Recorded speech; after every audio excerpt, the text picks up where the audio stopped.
I'm available 24/7 to help solve issues. Call me 3 a.m. on a Sunday morning, I don't care. A cross-pollination of Thomas Edison and Tony Stark, Elon Musk. Were you a little naive when you thought I can easily build an electric car and a rocket? I didn't think it would be easy.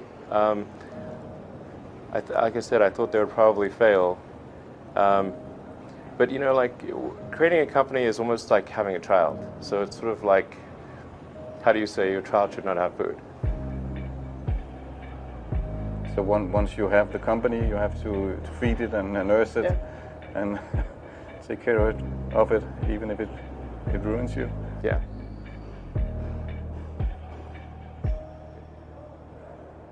But suppose there were some tough times in 2008, end of 2008. How did you get through that period of crisis? Yeah. Can we just break for a second? Sure, of course. Yeah.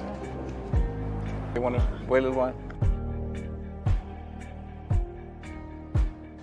Man, I sure hope it was worth it. Sure hope it was worth it. It's everything. And I was borrowing money from friends to pay the rent. Well, I mean, Tesla really faced a severe threat of death due to the Model 3 production ramp. Essentially, the company was bleeding money like crazy, and just if we didn't solve these problems in a very short period of time, we would die. And it was extremely difficult to solve them. How close to death did you come? Within single-digit weeks. 22 hours a day, or like what? How many I hours? was working, so 7 days a week, sleeping in the factory. I worked in the paint shop, general assembly, body shop. You ever worry about yourself imploding? Like it's just too much? Absolutely. No one should put this many hours into work. This is not good. People should not work this hard. They should not do this. It's very painful. Painful in what sense? It hurts my brain and my heart.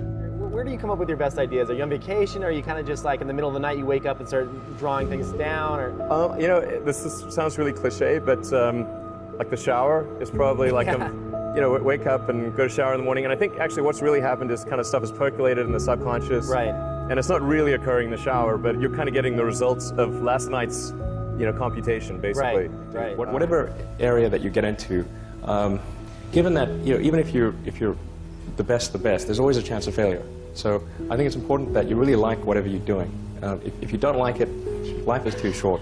I'd say, and also if you like what you're doing, you think about it even when you're not working. I mean, it's something that your mind is drawn to, and if you don't like it, you just really can't make it work, I think. When you had that third failure in a row, did you think, I need to pack this in? Never. Why not? I don't ever give up. I mean, I'd have to be dead or completely incapacitated. Starting a business, I'd say, number one is have a high pain threshold. That's it. There's a friend of mine who's got a good saying, which is that starting a company is like eating glass and staring into the abyss. Okay, that's generally what happens, because when you first start a company, there's lots of optimism and things are great, and then so happiness at first is high. Then you encounter all sorts of issues, and happiness will steadily decline, and then you'll go through a whole world of hurt. And then eventually, if you succeed, and in most cases you will not succeed, and Tesla almost didn't succeed, came very close to failure. Then if you succeed, then after a long time you will finally get back to happiness. I think too is you got to make sure that whatever you're doing is a great product or service. It has to be really great. And I go back to what I was saying earlier, where if you're a new company, I mean, unless it's like some new industry or new market that, if it's an untapped market, then you have more ability to, the standard is lower for your product or service. But if you're entering anything where there's an existing marketplace against large entrenched competitors, then your product or service needs to be much better than theirs. It can't be a little bit better, because then you put yourself in the shoes of the consumer and they say, why would you buy it as a consumer? You're always going to buy the trusted brand unless there's a big difference. So a lot of times, you know, an entrepreneur will come up with something which is only slightly better. And it can't just be slightly better. It's got to be a lot better. Number 3, I'd say, is constantly seek criticism.